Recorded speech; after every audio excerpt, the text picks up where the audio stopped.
after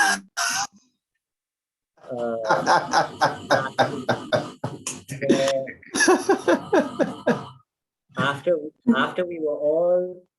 After we all left and went, all of us from the after party left and went, including every single one of the curators and Falguni, last week's guest speaker, and him and a couple of other people just stayed on for hours, like hours. It was quite amazing. Welcome one and all. I will keep this very brief. We all know why we're here. We've all been here before. And if you guys want to, jackï's, jackï, this is the first time you've come. Yes, but welcome, great. I just, well, since we're all here and I get to say something different and we know it, just so you know, all of us in the curatorial panel are trying to figure out what season 2B is going to look like, or season 3, or the second half of season 2. To be, not to be, I was like making a lot of jokes about that earlier. But we're going to take a little gap and then basically try and do another 20 back-to-back sessions, maybe come August, September. Falguni, our resident overlord, is going to see to it that we come up with a plan. I'm really looking forward to, Frank, it's you running a talk, right? Next, in the coming, yes. And you're running it with, yeah, it's fantastic. And you've got, I know you've got one of my co-fellows, Madhu Natraj, on the talk, and that's also beautiful. So really keen to see if we can do more of those. So, you know, Kamili's here. I mean, I'm going to sit back at Kamili's talk and let Abhishek and Kamili talk about Thomas. That's the plan. So that's the talk with Kamili. But it's clearly that a lot of the ongoing participants, the ongoing conversationalists are coming back and talking and having ideas for conversations. So the more of those can happen. I think it's really time that we start a group of people who think about how we can take this knowledge creation and turn it into small micro actions everywhere, and how that can then turn maybe into movements later on. I know that my own personal quest is to imagine a whole new para institution, which you know, is tentatively titled Banyan, where we try and figure out a theater making organization for the future, for a future kind of theater's role in society, which seems to have less and less to do with the stage and the black box, and much more to do with all the things that theater can do once you have trained in the stage and the black box. So I would leave it at that, and keep coming back and keep going to the knowledge creation that is happening on the website. And Ngeni, jackï, all yours, welcome. Thank you, Jehan, and hello, everyone. Good to see you again. Yeah, super excited about this conversation. I'm joined by my colleague and friend, jackï Jo, from the CCDPS. And I'm going to hand over to jackï to briefly introduce herself and just tell us a little about who you are. And then we'll jump straight into the conversation, which, although, you know, I want to flag that it's very clearly kind of framed initially as a conversation around dance practice specifically. But my hope is that, our hope rather, is that dance is a window into thinking more broadly about bodily practices, right? So not text-based theater or performance-based work, but about how working through the body kind of compels us to engage and possibly kind of work in ways that allows us to step across or dance across kind of the various fault lines that kind of separate us and of the world that we live in. Yeah, so even though we're taking off from dance as our initial footing, I'm hoping that we'll quite swiftly kind of open up to the many different people in this room who I know kind of work through the body, whether that's in terms of Lukaku or physical theater or any number of other ways, to kind of address the core questions that we're grappling with today. jackï, over to you. I thought you were going to introduce me, but thank you. Oh no, I'm putting you on the spot. Unrehearsed, jackï. Hello, everybody. My name's jackï. I am a senior lecturer in the Center for Theatre, Dance and Performance Studies.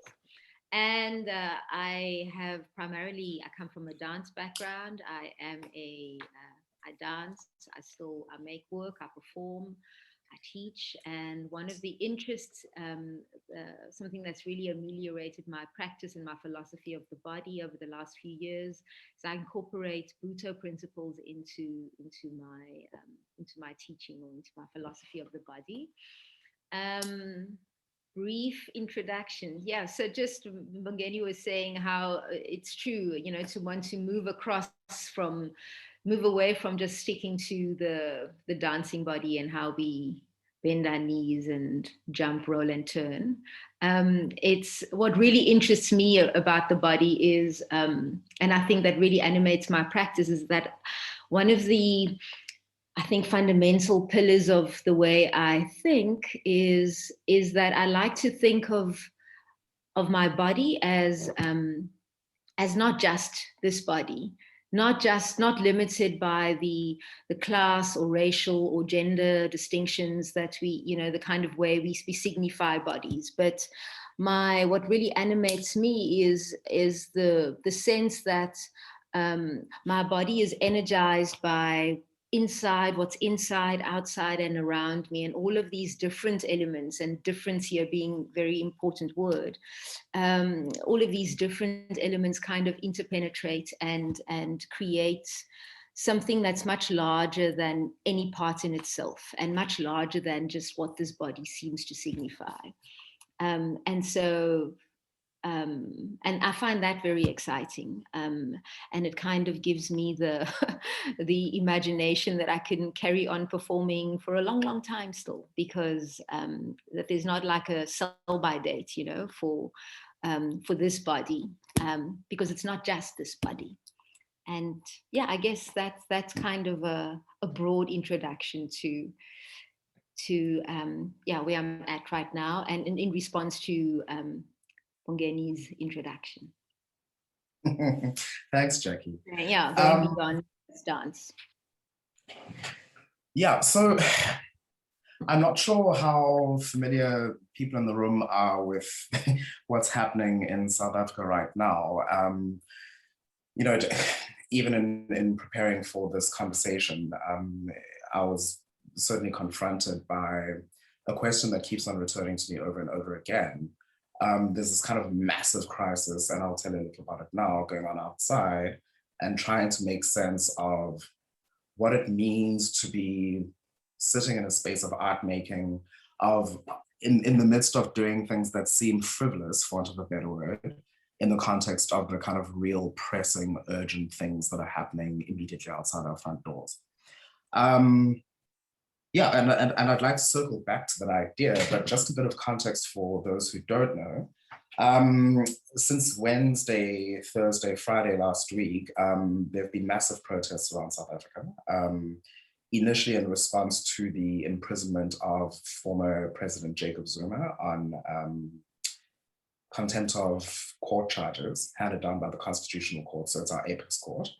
15-month imprisonment. There were protests about his imprisonment, and those rapidly escalated into protests around service delivery and various other things, opportunism, just rank criminality.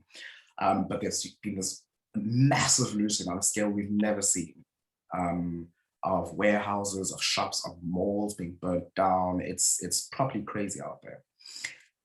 So with all of this going down over the past week, I'm sitting here thinking, oh God, I have to sit down and have a conversation about, how dance and about how performance and art helps us move across these imagined fault lines. And, watching somebody who is empowered by all the apparatuses of the state, the national president, having to beg practically people to control themselves, to behave, makes me recognize that even with all of those instruments of power at his disposal, very little substantive capacity to change things immediately, right? So how much more so us in our little studios, in our homes, and in our little spaces, in relation to these big problems that are playing out outside. So I really struggle, I think, often with locating myself ethically in relation to what's going on outside, and the work that we do. But I think something that I've found useful is to lean into that very simple question instead of running away from it. So in this context is why dance? Why make art? What's the, you know, if one can defend the seeming frivolity of what we do, to what ends, right? And I think that there's some something generative in rehearsing the things that we are of value and that we have to offer, and being quite clear in naming what it is that we think we are doing when you engage in this art making. So jackï, I mean, to throw that back to you, and also to anyone else in the room who may, you know, have anything to offer here, but how do we make sense of what we do and its capacity to effect real change in the world, in the context of these seemingly insuperable kind of conflicts that we have to engage in every day, without perhaps romanticizing what we do either, right? Exactly. Yeah, no, it's a very, very important question, you know, and at the beginning of the year, I had in January, when we were in our second wave year of COVID, and at that time, when we were experiencing the second wave, in my immediate circle, it felt very close to me. There were many people ill. There were many people that I knew that had died, etc., etc. And at the same time, I was putting on a live stream film that I'd made of me prancing around as a praying mantis. You know, like seriously. Jackie's being quite literal there.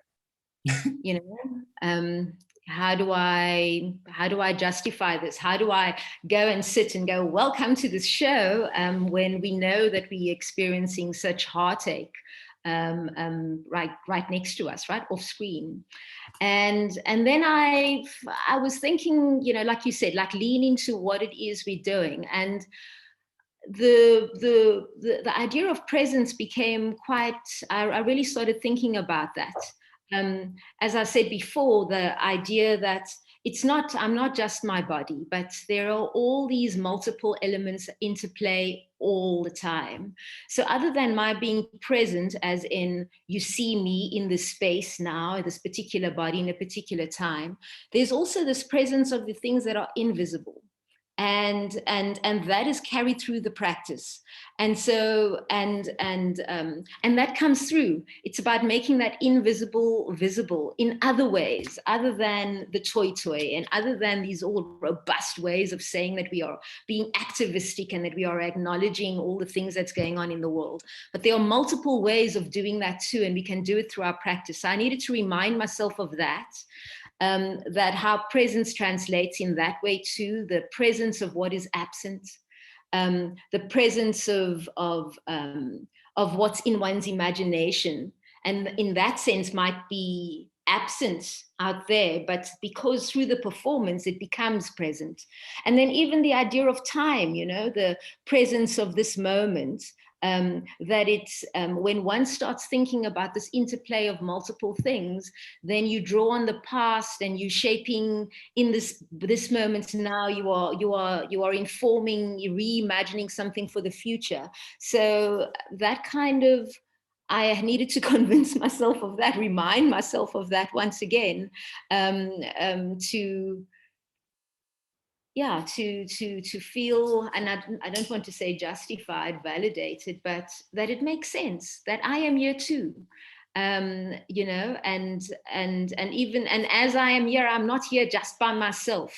It's not just me, and I think that really, this is another moment that we are, you know, in South Africa. It seems like we're always having these moments. Maybe globally, we're always having these moments where we need to remind ourselves of why we do what we do, in a very particular way, as well. And as you said, when I said I was prancing around as a praying mantis, quite literally, is even that, you know, the praying mantis is this is one of the big motivations of this latest work, my most recent work, is about showing the power of the invisible, the strength of the being vulnerable, the just how much can be said with what we choose to not see, what is present with what we choose to not see, etc. All of those things, and also how the desire that we have to so for me the praying mantis is all about desire and compassion, and I work with those kinds of I'm thinking about those qualities when I'm working through the praying mantis. And so just that, this desire that we want for change, this desire we want for transformation, to be better, to be different, to reimagine. And at the same time, in order for that to happen, we need to allow things to happen. There needs to be the sense of allowing things to be, which compassion can only do. That it's not necessarily within your own power to do that. It's about making space for everything so that things can unfold in a particular way. That's compassion. And so for me, I feel like that through the practice, if I remind myself of those fundamental principles, then I am very much engaged with how the world is at the moment. Yeah, it feels very real and relevant. Thanks, Jackï. I love that you pardon me, sorry, my dog is rather excited about something going on outside. I apologize for background noise. I like that you've kind of taken us to presence, because that's one of the things that it stands front and center of this conversation. Because in many ways, I think, we've kicked this idea about in a couple of conversations that we've had here is what the digital moment offers or perhaps prevents us from doing. And it all seems to circulate around this question of does it mean to be present, right, in the digital moment, in the digital age. It also strikes me that this question of presence isn't something that's necessarily unique to dance practice in the theater. That all forms of performance in some way or the other kind of engage with this question of being present with others, of sharing space collectively. This is kind of utopian gesture, right? In sitting together collectively with performance. But I'm wondering what it is about dance specifically, or kind of body-based practices that don't begin from the text primarily, or how they kind of produce a sense of presence that might be different or might complicate our understanding of what presence is in these kind of various performance contexts. And I mean, to go back to haunting, because that's something else that I was picking up there. But I'm wondering whether the obviousness of the body, the centrality of the body in dance and these other kind of ways of working is conferring something onto our sensibility of what presence means. That is quite particular to dance, that is quite particular to working with the body, that's different to perhaps a more conventional, kind of traditional theatrical paradigm. Put differently, how do dance and presence articulate together, and specifically in a way that's perhaps different to the theatrical kind of framing thereof? That's a big question. I mean, on one hand, I think, and this is just a conversation, right? So I'm not going to be like held to these things. But my first thought that comes to mind is that the idea of presence, like because dance is so concerned with the body and the line of the body and the form and the musculature and how high we can jump and how perfectly we can balance, and showing off the body, showing off the form of the body, not just the voice, which, I mean, I'm being reductive, but like, whereas maybe people in theatre would be about the voice and how they can play with the different resonators, etc., but the dance is like this whole body. And so there's a big ego that goes there. There's a really big ego with presence, with showing how, and showing, and it's the back and the side and under the arm and under your feet, and it's like, how you hold your head and the neck, and it's all of this external that is so important, so important for dance. And it's something that I've really pushed against. And I say that, but of course I work the body. Of course I exercise and I work on the musculature, and I'm working on all of these things with my body all the time, because at the same time I understand that this is the conduit that I'm needing to work through all my philosophies, whatever that might be. It's still a conduit. It's the way I navigate in the world, etc. You know, it's the car that needs the regular service, etc. So I need to look after this body, and there's a particular, I need to eat healthy. I need to do all of those things so that I can present myself in the world. And so I think that one of the things, and so as important as that is, I think that often with dance, we get trapped, we just stop there. That the presence of the body just kind of, we get stuck with just this line, form, etc. All of these things that we've been trained, you know, that we've been taught is important. But actually, there's, you know, when you talk about, I think when one looks at performers, that there was like a real, you say, oh, they had such a connection on stage. When we as audiences observe connection, it seldom goes to because he lifted her so high, or because she jumped so high, or because she could do the split so wonderfully. It's never that. It's something else that's going on that we perceive as an audience. And when you're dancing, it's the same thing. You get a connection because of something else. There is this other kind of vibration that happens between bodies, and it's tapping into that vibration that is a lot more difficult, because that vibration literally makes one shake, literally like puts you on edge. So yeah, I think I'm going off your question, because I started off saying that that I think that we get stuck with ego. The dancer's kind of sense of presence is stuck in that, I think, most of the time. And which is also another reason why you seldom find, there are very few dancers who are old.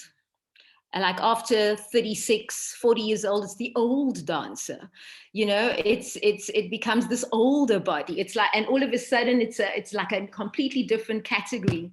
We stop, we even when we're looking at presence of the dancer's body, we're putting it in an age box as well. There's a certain kind of skin texture that we are requiring. You know, there's a certain kind of elasticity that we require of this. So it's a little bit messed up, I think. And I've really try to push against that there's a whole lot more to presence, that what you think you're seeing is not the only thing. It's almost like scales have to go off our eyes so that we can see something else. And I think that if we can push into that more as performers, that's really exciting, because then people end up imagining other things about themselves, other things about their own presence. They forget where they're sitting. They forget that they're in the theater, if it's the theater, or if it's in a field. They forget where they are. They get transported themselves because something else has happened in that present moment, because of the presence of the performance, the presence of the performer, the energy that's being conveyed, etc. No, I hear you. It's an ongoing work. It's exciting. Yeah, I love that you used the word connection, because I think that helps me make sense of what I was reaching for, that sense of something tangible or something intangible, but nevertheless palpable, right, around how we feel when watching these things happen. And I think maybe this relationship is about the relationship between presence and how it signals a kind of connection that exceeds just being physically present in the space. And I see that Circle has made a point here about witnessing, being witnesses and being witnessed, and performance as a way of inviting that.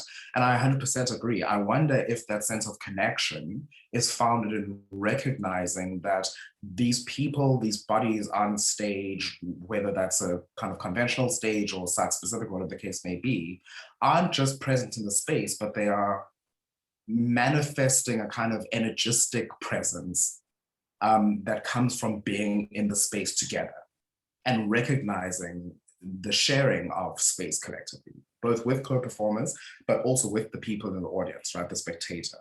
So maybe it really is about co-presence, right? Is that all presence is haunted by the things that are not present, or the things that are not manifest or not tangible.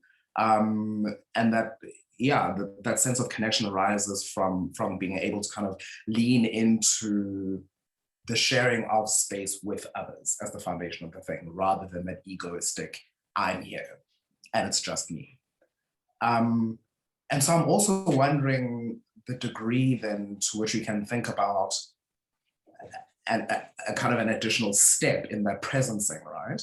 And how things like contact and touch, especially now when we're distanced by all of this, right, is around what being open to touch and being touched might mean then in the context of a moment when we are increasingly being distanced, when we are legally in some ways being prevented from being able to make physical contact with other people.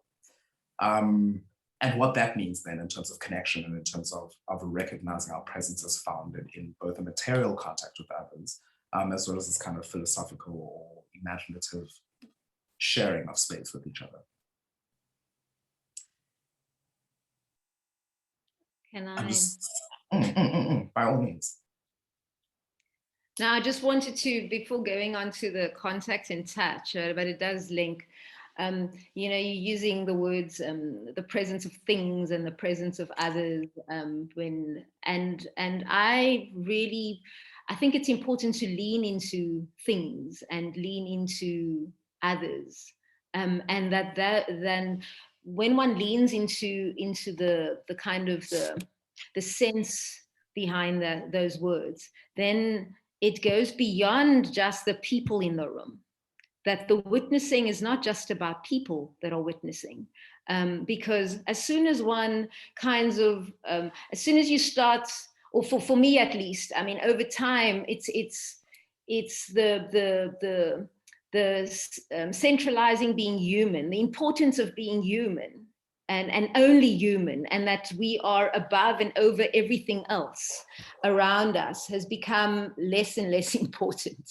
And so when it's about, when one is in communion with not just the performer that you're with, as in the other human that you're with, or the people, the audience, but also it's the energies in the space, it's the dust mites, it's the, and I know I might sound ridiculous here, but it's this, it's like there's so many elements that are witnessing, also from times gone by.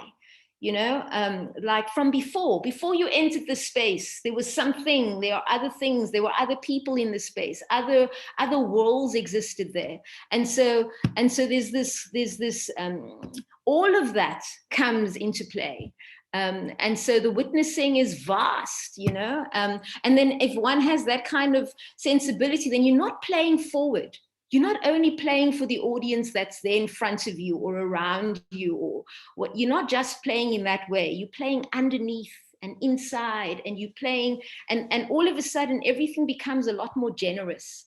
And there's a, and then you begin to touch, I think. So, and then then contact, this idea of contact, and this kind of obsession that we have that we need to touch with our hands, also is not that important. Why does touch need to be with my hand? And so for me, with incorporating, so I say I incorporate Buto principles, right? And so the ways of seeing is quite an, is one of the principles of Buto, where you've got like eyes all over the body. So, you know, there's not just these eyes that can see, but I've also developed this other sensibility of the body where, you know, if one were to imagine, for example, that the face was inverted onto the abdomen, so my breast would be my eyes, my navel would be my nose, my mouth would be the pelvic area, and vice versa. There's a whole other way I'd be looking at someone, touching someone. There's a whole other way that I'd be leaning on them, etc. And I find that really exciting. But what's interesting with this question is that, you know, last year, they were with COVID, we had all of these everybody was all in a state, of course, right? We still are. We're still trying to deal with how do we get to move together in the room? How do we get past the cell screen thing? And what do we do when we're in contact? Because contact, touch is so important. And I joined in many of these conversations because for a long time I've been teaching and really trying to think of the body and working in reimagining the body so that we touch each other differently, that we connect differently with each other, and not just in these conventional westernized aesthetics, where the feet are at the bottom and the head's at the top. And what was interesting is in dance environments, and I don't know if there are many dance people, people would listen and nod their heads and then continue to talk about the 1.5 meter box and the importance of making sure that the bodies are staying apart. And we wouldn't talk about what would happen if I were to touch with the back of my head, and what would happen if I were to imagine that the body was elastic lines. So if it's an elastic line and I touch, it's going to move away from me and not towards me. And that's another way of perceiving contact, that it's moving away from you all the time instead of pushing against and doing all these rolls and over and under. And that's all wonderful, but it's not the only way to make contact. And I found that quite interesting. So I don't know if that's going to happen now too. I sound like a mad person talking and people go, lovely. And then we ask the next question, because that's certainly what I found whenever I was in dance environments and I'd start talking about, let's just reimagine the contact work. It would get shut down with measurements of boxes and how many people can get into the space, and that would become the obsession. So the administration of it would become a lot more engaging, it seems, for people than the actual work of trying to reimagine ourselves alongside someone else. Yeah, look, I don't think that that's crazy at all. And there are two kinds of little themes that I want to pick up here that you've touched on again, in relation to touch and contact and its capacity to move us. And I that pun is quite deliberate because I want to kind of grip that word in all its expansive kind of possible directions, moving literally, but also moving affectively. And it's this question of sensuousness, and how perhaps working through the body, I'm hearing you suggest, attunes us to, firstly, feeling and sensing the world more thoughtfully through the flesh, is recognizing how the world is always sensuously embodied. So even when you're not necessarily thinking through or grounded in an awareness of how the body is registering things, that there's always this kind of trace, these ways that the body haunts everything we do, and everything we do is haunted by the body, right? So it's sensuousness in those two registers, is that we always collapse back into material flesh, into body and context and space and time. But that also we're attuning ourselves to engaging with the world through the matter of the body first, rather than perhaps, psychically or whatever, the other ways that we're kind of preconditioned for entering into. So to the extent that I'm trying to imagine and seize onto something that dance helps us to do, that working through the body helps us to do, that's where it seems to be for me, is that first we've spoken about this idea of perhaps shifting notions of presence or imagining other ways of presencing, as Jahan suggests there. But also is this attunement to the sensuousness of the world that we live in. And the kind of inviolable links between the kind of material, the kind of fleshy body, and kinds of concepts and ideas that shape how we engage with those. I'm just trying to kind of also catch the conversations on the side here in the chat. Jahan is saying, I feel like from a previous talk, it was also about how we can deliver tools of creativity across this medium. Also applies the idea that we can deliver experiences that build intimacy, that share suffering, that allow for catharsis, and aren't all these dynamics of being present. but now it's a new kind of presencing. Jahan, what do you mean by a new kind of presencing? Are you kind of reaching for what else as well as perhaps it's a shift in No, I think or an expansive way of understanding?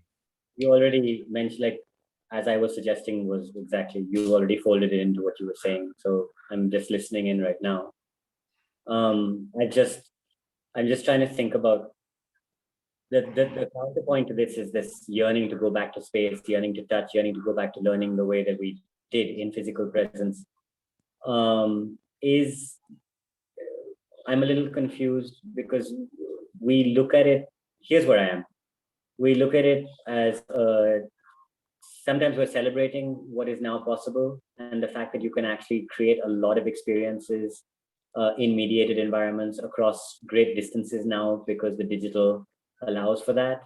And now it's just for us to explore and experiment on all the ways that we can deliver and commune in different ways through the experience. But at the same time, I know that we are all people who trained in we trained somatically, right? We trained in space, and we're trying to see how we can now explore this space with that prior knowledge. And so I am concerned about, if I was to go rah-rah, we can really do a lot more for a lot more people across this medium and still bring a lot of this stuff in, but they don't have the original experience, then I don't still have an answer to that. And that's been a question that's been posed from day one. What happens, like it came in, like, for example, how do we induct people into the experience of theater if the first experience of theater is going to be digital? And yeah, so that old chestnut, it's still there. I don't have a way to get away from that. I'm not even sure if I'm looking for a way to get away from that. But I am trying to, one of the reasons listening to you, jackï, is really interesting is because I just feel like dancers and people who are working from dance, they seem to have adapted to everything much faster over here. They seem to be, they stepped into the space with much more alacrity than we did in the theater world, not to put a fake sort of dichotomy between the two. I think it's all part of a continuum. But I'm just sorry. It's a chain of thought, Ngeni. It's not a. The jury's still out with me on this. It's also me thinking about your idea and your quest of radical intimacy. Like, how do we continue to construct this? And just to give you and this is the last thing I'm going to say and shut up, and somebody else please take over. But it's this idea of I've been watching Elon Musk and everyone trying to like get to Mars and, hyperdrive and all of this going to space. And I love it. I love it for multiple reasons, right? But then I suddenly thought to myself that this is a physical, corporeal manifestation of us and of consciousness, right? This is not just intellect or experience, it's consciousness. And I'm just saying that if we start going down if we start questing in the sense of radical intimacy, if we start questing in the sense of how we can bridge something where I can have a conversation with you, Ngeni, and we can feel for each other, even though we're in totally different spaces now. And we start building those out, then who's to say we ever needed to physically move our bodies from any one, and jackï, this is where who's to say we need to ever physically transport why was the journey physical? Why can't it just be a journey of consciousness? And then, now that I'm thinking about it, think about somebody who's got total disabilities of multiple kinds. They're either hearing impaired or sensory impaired or something like that. And we want to give them, or they should be able to, they do experience their own consciousness and have their own experiences of the world, which are equally real. So now that I've sort of exploded all of that, I just feel like I don't have to map anything to physical, but I don't have to map it to intellectual. I don't know. This is where I'm at, and it's a very swimmy kind of space. Sorry. No, thank you, Jahan. Camelia, I see your hand. If you give me just 1 second. Jahan, that's that's a really, really rich kind of set of proposals as well. Because one of the things that, and I know jackï, mentioned this in passing the other day, is this question of the assumption that we come to the digital space with is that we're assuming that we're engaging with this moment from an equal footing in terms of the bodies that are arriving within the digital space, whereas in fact, people with differently abled bodies have always had to navigate the world that we've suddenly come to confront in ways that are not conventional, right? We're thinking about questions of access and all these other things. We're brand fresh off the boat on that discussion, but people whose bodies don't kind of meet the standard of the typical body for whom the world is designed have always already been engaging with these questions. So again, radical intimacy, but also thinking towards this kind of planetary outlook. I think that that's one of these opportunities, is that we're being forced to reckon with the world in a way that we perhaps had not been compelled to in the past. And in doing so is to recognize that these limitations aren't unique to this moment now, perhaps, but that there are other people for whom the world is always limited in those ways. There was an interesting documentary that it was just kind of one of these short, I think, Vox documentaries or something, those Facebook shares, where a lot of kind of non-neurotypically, I forget what the term is, kind of persons are talking about the terror that they feel about this return to normal, because for the immediate kind of period of lockdown,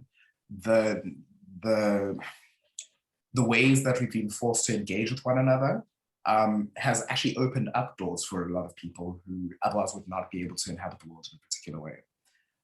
So absolutely, I think that there's a lot to be said for thinking from the opposite side of this conversation. We tend to lament what we've lost because of how we are compelled to work now. But there is also a lot that people who don't live in the world the way we do have gained from this moment. Camille. Yeah, I don't want to talk too long because that was already something really rich that Jihan left us. It's all just really interesting talking about, just even now, just as we're kind of transferring into talking about ability and disability in some ways too, just because I guess some of the poorer kind of arts like basketball here in this country was always really powerful to me, because they were a lot of young, poor Black guys. Michael Jordan, Charles Barkley came from deep South, very intense racial situations. And it always was meaningful to me. I remember Charles Barkley talking about, I was always listening because I was trying to find out what he did. It wasn't just that he's a talented, larger than life personality, but I was trying to figure out what he was doing. And he said he knew, because he was a shorter guy, and he ends up being very popular because he was good at being able to get rebounds, which is a big man sport. And he was only 6'5", most good rebounders are 6'10" or whatever. Sorry, I'm getting into the woods with this. But he said he would jump over a fence that was about 4 to 5 feet. And he just kept doing that for hours at a time, because he knew the key to rebounding, even if he was going to be a shorter player, was to just it was in his legs, not in his arms. His strength wasn't about being strong. And the guy asked him, he said, "You did that specifically to try to get better at being able to jump and second jump?" He said, yeah, absolutely. And it was so precious for me to hear that, because, this guy is considered a world-class talent. I always had this impression that some athletes were, because they were so creative on the court, they were rehearsing things that might not happen on the court with anybody on the court, as if they were happening right there. And they had to put all the energy as if something was happening in front of them that wasn't in front of them. And it made me think, because I remember Akeem Olajuwon talking about Michael Jordan and saying there's a creative quality. And I just never thought about basketball as being a creative thing, but obviously it is. And it just made me think about ability and disability, and somebody being short at 5'10" or somebody being 7 foot tall. Anyway, this got me onto all these thinkings about the way in which someone expresses their body, and whatever you got, you use, and you find ways to be even super powered in whatever thing you have to overcompensate with. Anyway, let me shut up. I'm talking too much. But anyway, no, not at all. Not at all, Jackï. I see your hand. This perhaps to put too fine a point on it, but the body is one of the things that is most easily within reach, or we assume it to be, right? And that we assume that it's the same kind of body that is within easy reach for all of us. So it becomes easy, I think, to romanticize dance, these practices in the body, as an open, kind of democratic kind of space from which we all work from an equal footing. But that's not necessarily the case. Those things are not as easily within reach for some of us. Yeah, Kamini? Mm-hmm. Oh, and that was the thing I wanted to mention too. These two were both the tallest people in their entire families for generations. And it made me think about what they were able to do with their families in terms of taking them out of poverty and transforming their lives in some ways, just by playing this basketball. It made me think about the power of the imagination to push forward an image of yourself that doesn't even exist in reality, but gets pulled and stretched. So you're 6'5" and 6'6" to the length to which nobody in your family's ever been. Your arms and hands are bigger than anything. So anyway, it just made me think about just the magic that Jackie's talking about, translating into reality for some of these guys who were maybe in some of the poorer situations in their lives in terms of Blackness. So, anyway. Jackï?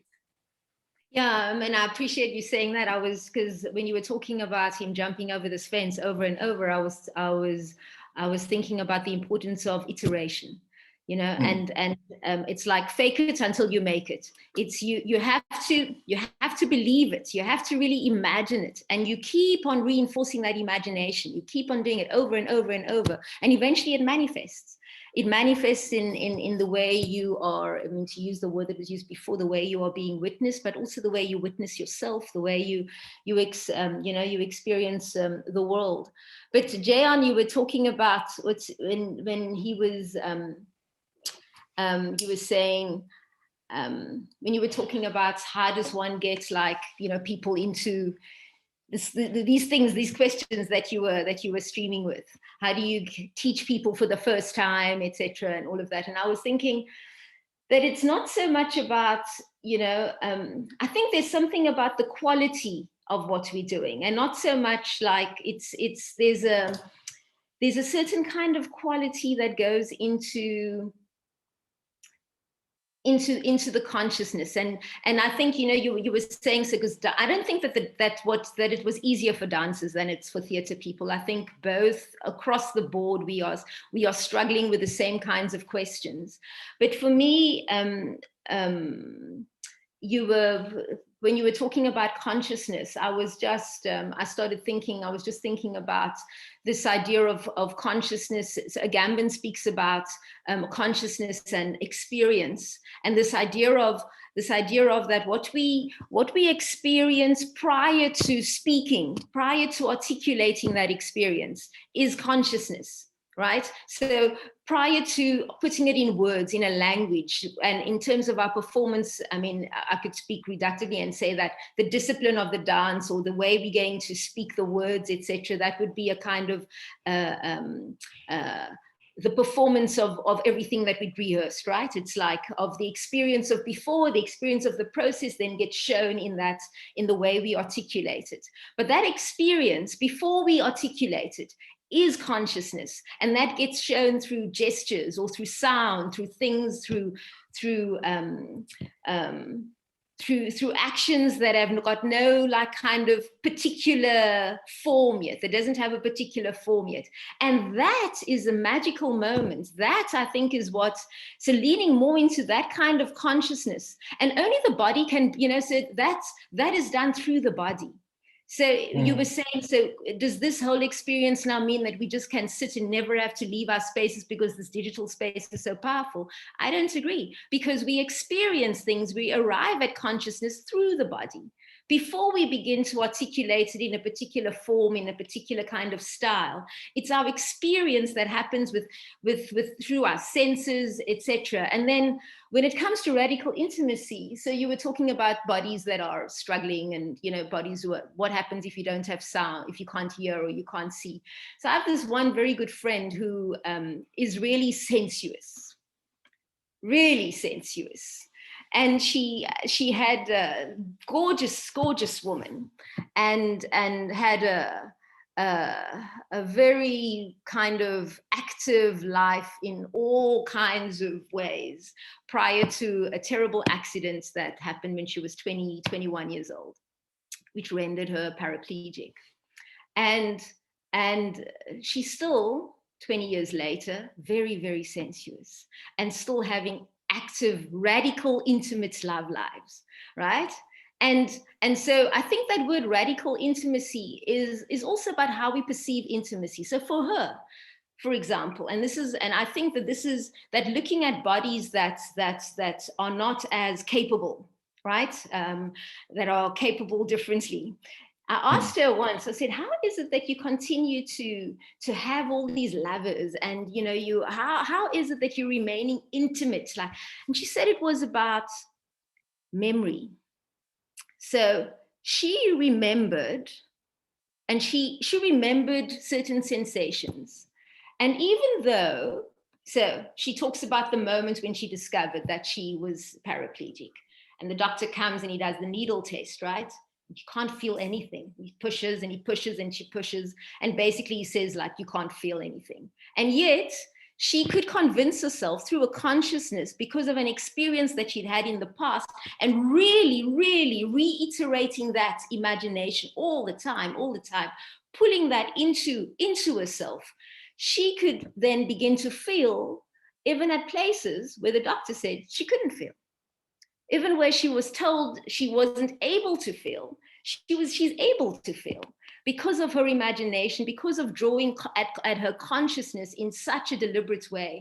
And I think that that's maybe there's something there for us, when we're looking at these bodies that can't walk and can't stand and can't roll and kick and jump and do all of these active things, that there's another kind of an activity that they engage in that we can learn from, even in this digital moment, that it's about, maybe it's about us also remembering what it is about performance that needs to now be conveyed differently.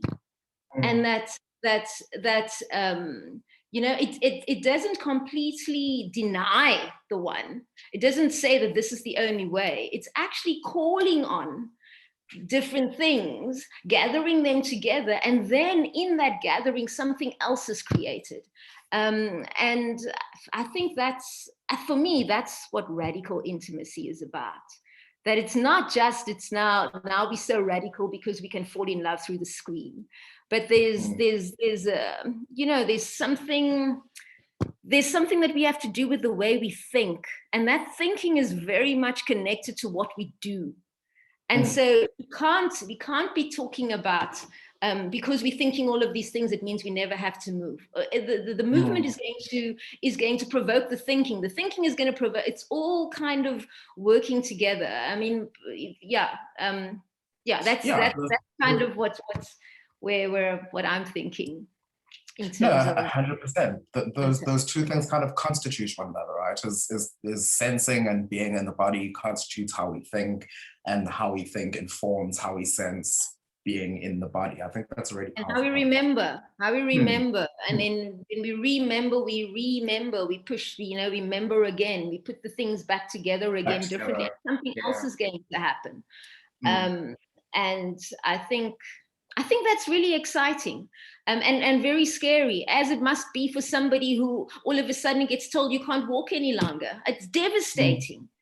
But then you go, all right, and now what? What do I do? And are we in a similar kind of moment? And it's interesting, because I think we have the examples out there. We've got people who've done that. We're just not drawing on them. So in terms of dance, for example, we need to be looking at how people with disabilities perform intimately. How do they touch?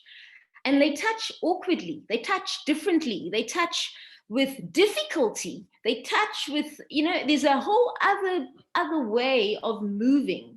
And there's something exciting there for us as performers. I think that we can learn from these other bodies, as opposed to just holding the grand form and the upright body so boldly in front of us, as if it's God. I think there are many gods. Amy, I think your observation there in the chat is super, super generative. I wonder if you would mind speaking to it. I'm worried about butchering its beautiful sense by reading it out, so I'm handing it over to you. But I really love this challenge, kind of physicality and distance, right, that you're taking up there. And I wonder if you could speak to that a little more. Yeah, I was really interested, but it was wonderful what you mentioned about the Buto eyes all over and this kinesthetic perception that you have as a dancer. And so much of what I think I contend with is just what I guess you could call the scopic regime. It's the domination of the visual. And how would we think about anything if we weren't dominated by our eyes? I mean, what would this experience be like if we weren't, kind of like glued to this little screen with its little compartments? It's so, and the way we conceive of performance, I wonder if we can think of form being smell, or form being, touch. It's like, it's so visually encoded for me, the idea of form. And that seems to be so much of, well, then as I was listening to you speak, I was about intimacy, I was thinking, for me, intimacy would be defined also by where the shame boundary is. Where do I start to feel ashamed? Then I start to feel, okay, that's intimate now, because I'm on some kind of boundary of what might feel a little bit shaming. And in Gestalt, there's a really interesting, Gestalt psychology is a really interesting idea of shame being that which, just people aren't ready for. They're not able to deal with it. They just, they're not able to meet it. It's a space of contact that they can't make contact. But shame is so visual. Like, I mean, who's ashamed of anything when they've got their eyes shut? Like it's so, again, it's such a visually encoded thing. This, when, anyway, I think I'm just babbling, there seems to be a, but because there's so many ideas that get sparked, but that's somehow where how do we measure distance? How do we measure intimacy? What if we didn't encode it visually so much, I guess? What if it weren't just a place? Or if not visually, in a kind of literal spatialization of distance, right? And what you're suggesting, in the sense, right? I think you specifically said that somehow you're closer to me than my physical neighbors, even though we are literally thousands of kilometers apart. I don't really think, I think it's what we kind of might think of in terms of translocality, is our capacity to be connected to multiple disparate places that aren't connected by a straight line necessarily, but that collapse into or over one another, through whatever means connect us in that way. Me and you here, Cape Town, you're in Hobart, we are in the same place, though physically incredibly distant from one another. And again, I think that takes us back to where the conversation kind of began, with this question of presence and presencing, but also witnessing. And recognizing that shared space. Perhaps the provocation here is to recognize that it needn't be physical. And that's deeply challenging to me. And I'm alive to the question that Jehan is asking about this kind of dystopian future, right? We have the privilege, for want of a better word, of having understood what it is to convene physically, and knowing what the absence of that physical kind of register of convening, of meeting, of presence might mean. What do we do then? How do we think about those things when people are arriving at this thing we do called performance, dance, whatever it might be, without having had that prior experience through which to imagine and, I guess, vivify their sense of their own presence in the performance making kind of moment? If I mean, I'm just I really also appreciate what you said there, Amy. And you're right, this idea of having been this idea of having eyes all over the body is one thing, but also the way we use these eyes. So if you imagine that you've got eyes behind your head and on your hands and everywhere, then we still have these eyes, right? And what the idea of looking, instead of seeing what's directly in front of you. So one of the principles of Buto is to look peripherally. So you use your eyes to see what's on the side of you. So you're kind of forced to not look at anything directly, right? And that kind of changes one's perception quite a lot. But what's interesting, and I started doing, this was an interesting exercise to do online, because I'm frightened every time I have to teach anything that's like this online, and you can't actually hear people's breath. and really feel how they are in the room. But one of the things that I extend the eyes to is saying that the room that you're in also has eyes. And so once you've gone beyond like just you looking at the space and you're looking at the world with all these eyes and wow, everything is so big, then you allow yourself to be looked at, and you allow the space that you're in to look at you. And now if you're in your room, most people are in very comfortable spaces, right? They're in their bedroom, they're on their couch. It's a space that's familiar, it's a space they take for granted. Now all of a sudden you have to allow yourself to be looked at in the space that you're in. And I can tell you, like 99, there's been, people have broken down online just, and I'm having to do a whole other exercise to bring them back and say, remember where you are, you're in your room. And just like, because there's this, all of a sudden you become aware of the power of presence that's always there. You know, that's, and yeah, I don't know if you know what I'm trying to say. So this I mean, we're going back to presence again, but ways of looking is not only from me outwards, it's also from the outside in. So and that's, you know, and then that changes proximity completely. In how we smell, in how we taste, in a number of ways. It changes that proximity to things. You might feel very distant from the space that you thought you were so intimately familiar with, or you might all of a sudden realize that you know, it might have the opposite effect. And I think that kind of shaking up of the body and shaking up of ourselves and our certitudes that we have of who we are and where we are and how we are, it's the beginning of something. I don't know what, but I think it's something happens in that moment that we need to just look into and not be frightened of. And what's interesting, what happens as soon as, what I found, as soon as people start becoming aware of the awareness of everything, they become softer, a lot more sensitive, a lot more careful, and not so bold and knowing what you know, where to go. All of a sudden there's a sensitivity, even on their couch. You know, they feel their buttocks differently. And I think that's really important for us, just as practitioners who've maybe very established in what we're doing and feeling like we know, and now you don't know any longer. Maybe there's something in like just looking at things differently and going with that. Yeah. Yeah, jackï. Thank you. And you know, I keep going back to the concept. I think our impulse is to want to experience and frame and name this moment as one of disorientation.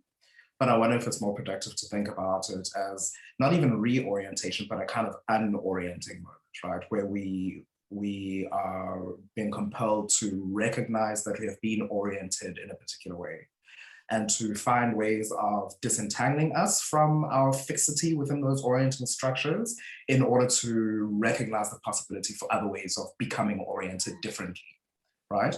So it's not the disorientation, but a kind of a process of unorienting oneself in order to become oriented in other ways. I think it's a really exciting provocation. And you don't lose anything. It's lost. Losing. It's gathering, you know, it's becoming a lot bigger. I think bigger than we could have imagined, like what Camille was speaking about, that, you know, the proportions change. Proportions will change.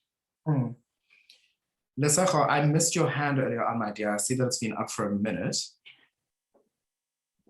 No worries at all. I was gonna basically say something similar to what you've just said, because I find it very generative. Well, I've been trying to make sense of things through translation theory, and I find it very generative, this idea, even drawing from what Jehan was saying about how are we teaching a thing that we already know as one thing.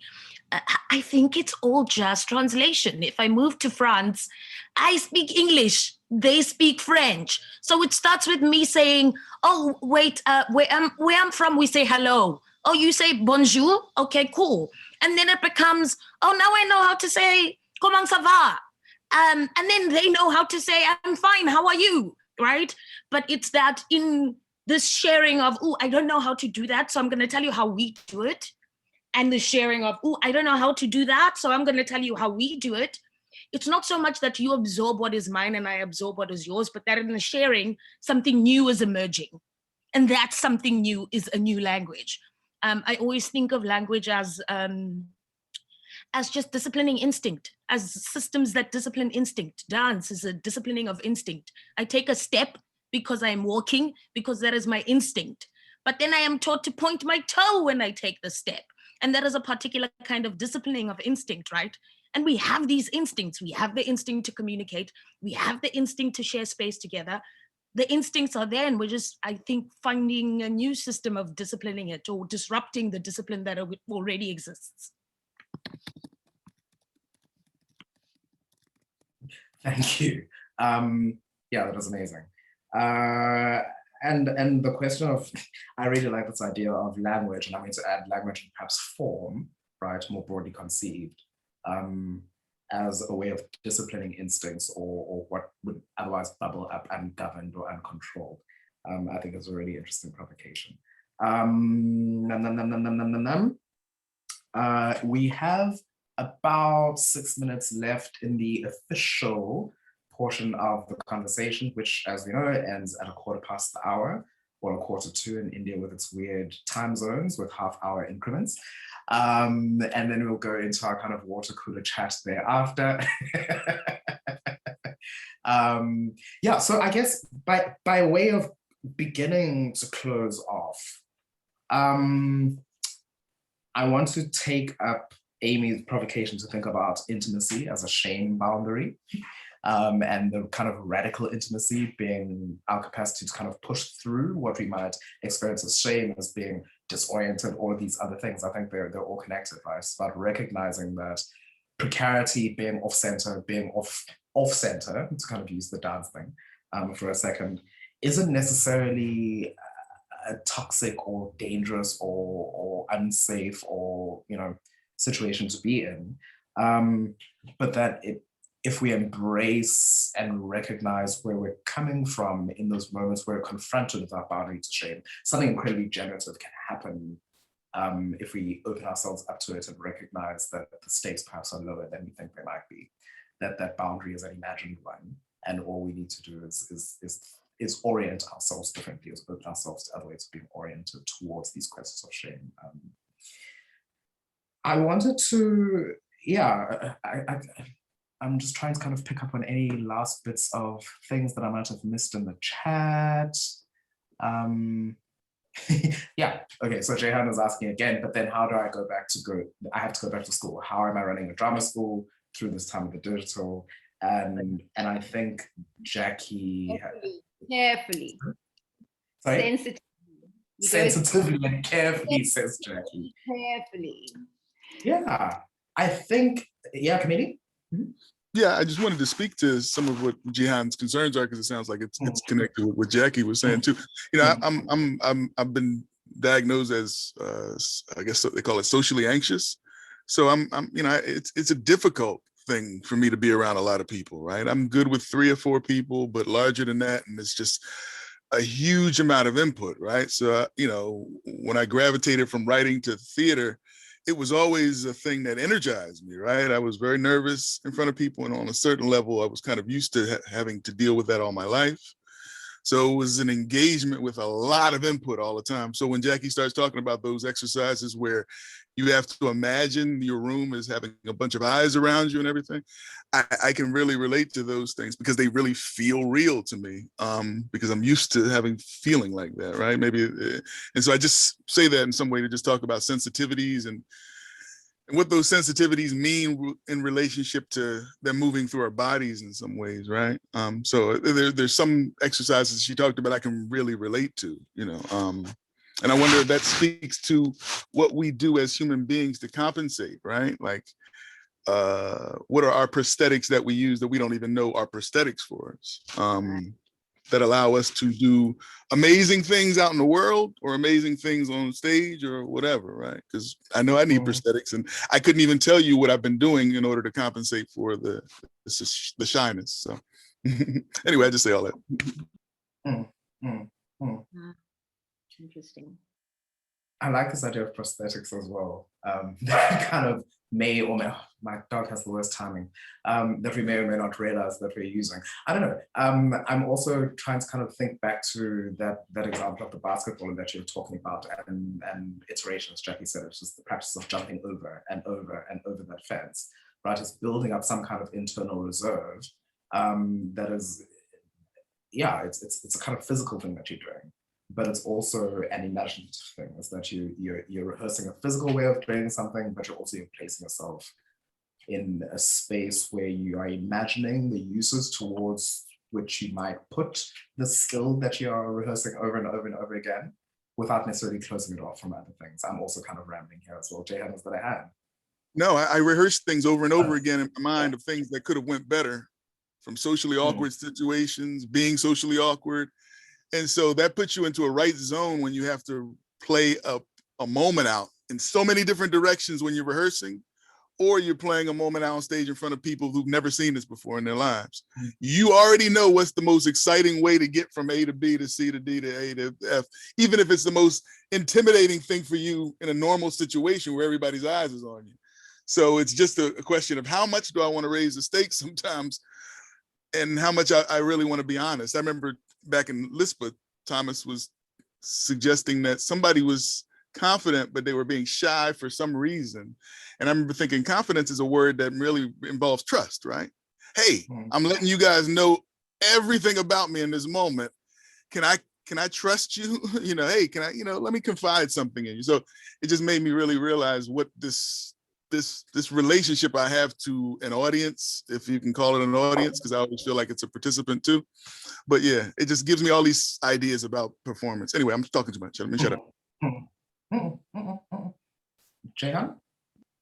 That it's interesting that you talk about prosthetics, because that idea about why are we bothering to take our bodies across space, when I came up with the Elon Musk conversation, literally came from this idea of Donna Haraway's Cyborg Manifesto, and this idea that we have been social beings that have been using technology from day one. If you go back to Sapiens, if you go back to everything that is now conventional mainstream sort of, understanding the human condition, because I seem to get all my articulation from there.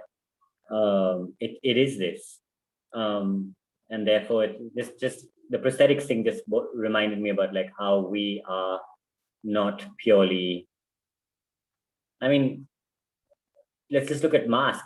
We wear just using mask, right? That was the first, it's a prosthetic we use in theater to do something, to have something, use something, etc., etc. And so then you go, and then now this is mask or beyond, and then what is beyond this moment? And then I come back and I just think, what are we translating into the continuum? And I just had a side chat with Amy, because I feel like we have come so far in terms of our understanding of what is important. And Jackï, when you said it, is touch the most important thing? You suddenly decentered it and said it's just one thing amongst many. And at least that's what I got out of it. And then I just wonder about some of the conversations in the first season, where there was this an adamance of the importance of the physicality. And I just wonder about how they're gonna how people in those first conversations would see this conversation now, because we've traveled a long way since then. And then Amy said something about, maybe it's about the importance of seeing. And I think I'm thinking it's about the experience. It's about the construction, the sharing, the crafting of experience. If I can just, I don't want you to think that I don't think touch is important, right? No, I know you.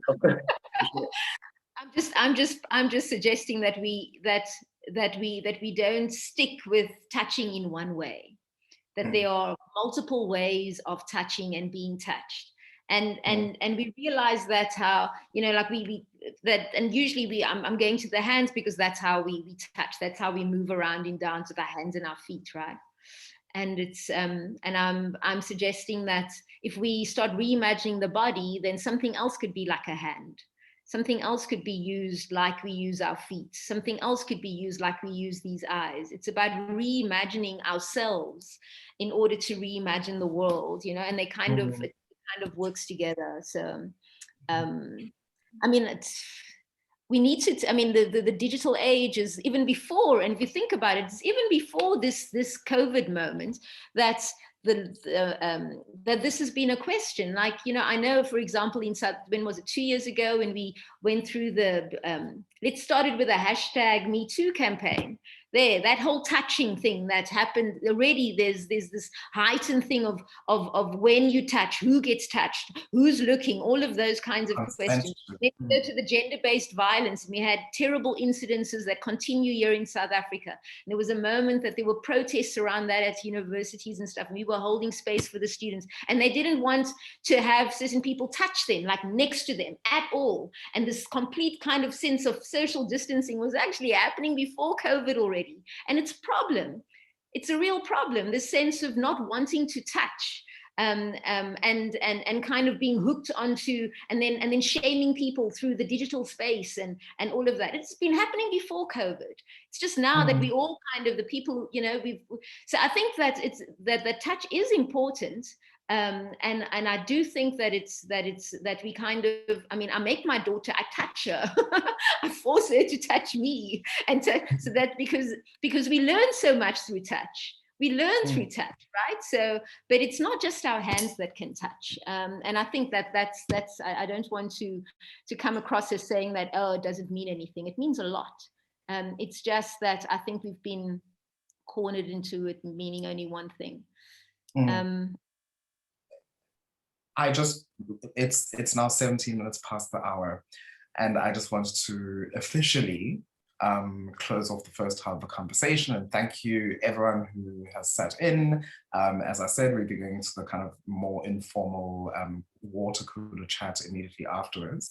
I'm going to be continuing from there, and to the extent that there is a kind of takeaway here, I just want to say, I guess, what I'm learning, what I'm being compelled to recognize is that these ways of working hopefully make us more open to experiencing, seeing, interacting with, being in the world differently, and that we must return again and again and again to the fault line in order to try and experience different ways of how to dance across it. And I want to embrace the word dance here and all of its rich, joyous kind of sense of the excess here, right? Is finding that joy in standing at the coalface, is finding that pleasure, the frivolity, or the seeming frivolity of stepping up to the challenge, rather than feeling that we need to step to the side or away from, simply because what we do doesn't seem to offer immediate, tangible kind of solutions. There's something in stepping and dancing over that again and again that I find really, really attractive. We're closed. After party.